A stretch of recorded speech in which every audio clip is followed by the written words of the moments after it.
Selama bulan Ramadan, Pantai Ulelu Banda Aceh tak pernah sepi sabat sore. Lokasi ini menjadi salah satu tempat favorit untuk berbuka puasa. Dari sini, matahari terbenam bisa disaksikan. Sambil menunggu berbuka, pengunjung juga bisa menikmati pemandangan indah di sore hari. Selain matahari terbenam, aktivitas para nelayan yang mulai pulang menutup senja saat mau berbuka. Untuk menu berbuka, ada sejumlah cafe truck yang menjual aneka minuman makanan.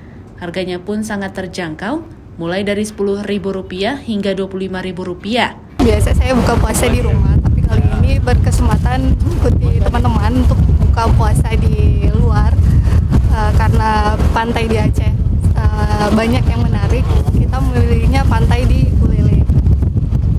Suasana di sini indah, cukup indah.